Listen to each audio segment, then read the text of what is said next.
बुद्ध धम्म आणि भारतीय संविधान. खरं तर बुद्ध धम्म आणि भारतीय संविधान हा एकाच नाण्याच्या दोन बाजू आहेत. 15 ऑगस्ट 1947 रोजी जगाच्या नकाशावर भारत नावाचा एक नवीन देश उदयास आला. ज्या देशाचा एक प्राचीन इतिहास आहे, एक समृद्ध संस्कृती आहे, एक स्वतंत्र अशी ओळख होती. ती ओळख म्हणजे भारत हा बुद्धांचा देश. जग भारताला ओळखते ते भगवान बुद्धांचा देश म्हणून, सम्राट अशोकाचा देश म्हणून. हजारो वर्ष ही ओळख झाकोळली गेली. त्याचं कारण असं की कधी मुघलांचं राज्य तर कधी इंग्रजांचं राज्य. त्यामुळे हजारो वर्ष या भूमीतून बुद्ध संस्कृती लोप पावली. परंतु हजारो वर्षाच्या गुलामीविरुद्ध प्रथमच संघटित संघर्ष झाल्यामुळे 15 ऑगस्ट 1947 रोजी देश स्वतंत्र झाला. 26 जानेवारी 1950 रोजी देशाचे बारसे करण्यात आले.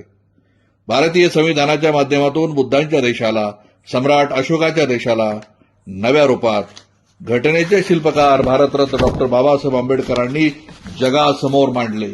भारताची जी ओळख जगाला ठाऊक होती, तीच ओळख भारतीय संविधानानं जगासमोर पुनर्स्थापित केली. आपल्या देशाची संपूर्ण ओळख बुद्ध धम्माची ओळख झाली.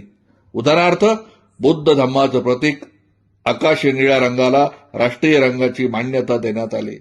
धम्माचं प्रतीक कमळाचं फूल आपले राष्ट्रीय फूल झाले. बोधी वृक्ष अर्थात पिंपळाच्या वृक्षाला राष्ट्रीय वृक्षाची मान्यता मिळाली. बुद्ध धम्माच्या धम्मचक्राला राष्ट्रीय चिन्ह म्हणून घोषित करून राष्ट्रीय ध्वजावर अंकित करण्यात आले.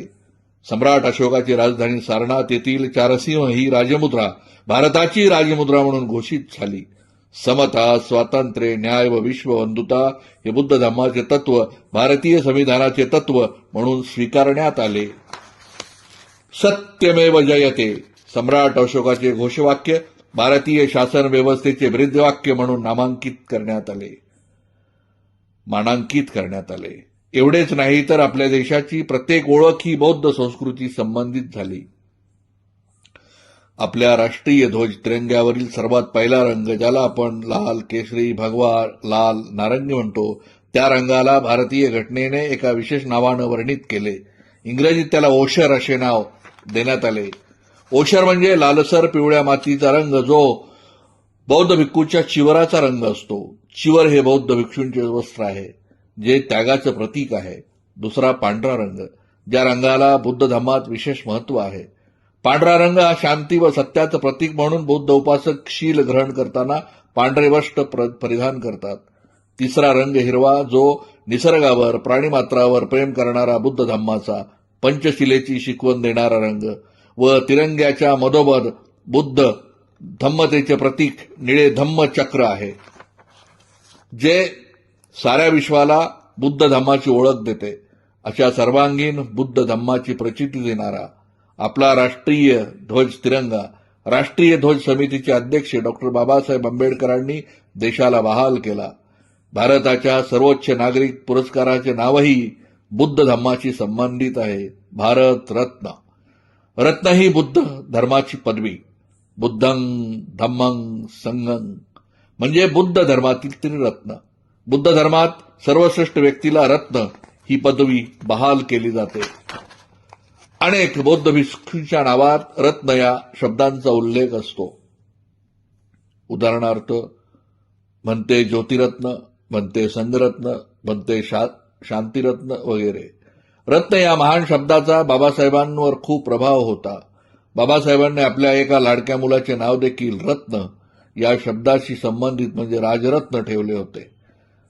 त्या रत्न महान शब्दावरूनच देशाच्या सर्वोच्च नागरिक पुरस्काराचे नाव भारतरत्न ठेवण्यात आले. त्या पुरस्काराचे चिन्ह स्वरूप देखील बुद्ध धम्माशी निगडीत आहे. बोधी वृक्षाच्या पिंपळाचे सोनेरी पान, ज्यावर पुरस्कार देणाऱ्या व्यक्तीचे सोनेरी अक्षरात नाव कोरले जाते, व दुसऱ्या बाजूला चारसिंह ही राजमुद्रा व धम्मचक्र असते. बुद्ध धम्माचे मैत्री, प्रेम, करुणेचे प्रतीक असलेल्या कमळाच्या फुलाला घटनाकारानं राष्ट्रीय फुलाची मान्यता दिली. थायलंड, श्रीलंका, बर्मा इत्यादी बौद्ध राष्ट्रात भगवान बुद्धाच्या चरणी कमळाचे फूल अर्पण करतात. कमळाच्या फुलाला पाली भाषेत पदम असे म्हणतात. भारत रत्न पुरस्काराच्या खालोखाल 3 प्रमुख पुरस्कार आहेत. त्या पुरस्कारांची नावे देखील पद्म म्हणजे कमळाचे चिन्ह असते. कमळाच्या एका बाजूस पद्म व दुसऱ्या बाजूस विभूषण, भूषण किंवा श्री असे लिहिलेले असते. युद्ध शौर्यातील 3 पुरस्कार, परमवीर चक्र व वीर चक्र या पुरस्कारांवर देखील कमळाचे फूल प्रामुख्याने असते. युद्ध शौर्यातील प्रमुख पुरस्काराचे नाव अशोक चक्र आहे. भारताच्या राष्ट्रपती भवनातील प्रमुख दिवाणखान्याचे नाव अशोका हॉल आहे. आपल्या केंद्रीय मंत्रिमंडळाच्या निवासस्थान परिसराचे नाव देखील बुद्ध संस्कृतीवर ठेवलेले आहे. सम्राट अशोकाच्या मंत्रिमंडळाच्या नगरीचे नाव जनपद होते. तेच जनपद नाव आपल्या केंद्रीय मंत्रिमंडळाच्या निवासस्थानाचे आहे. उदाहरणार्थ 7 जनपद, 10 जनपद, 11 जनपद अशी भारताची ओळख असणाऱ्या प्रत्येक गोष्टीचा बुद्ध धम्माशी संबंध आहे. बुद्ध संस्कृतीची नातं आहे. घटना समितीच्या सदस्यापैकी प्रत्येकानेही ते मान्य केलेले आहे, कारण ते सत्य आहे आणि जे सत्य असतं ते कधीच अमान्य होऊ शकत नाही. अशा प्रकारे बाबासाहेबांनी सर्व भारत बौद्धमय केला. हा बुद्ध धम्माचा विजय, सम्राट अशोकाचा विजय, बोधिसत्व भारतरत्न डॉक्टर बाबासाहेब आंबेडकरांचा विजय, हाच भारतीय संविधानाचा विजय. जय भीम.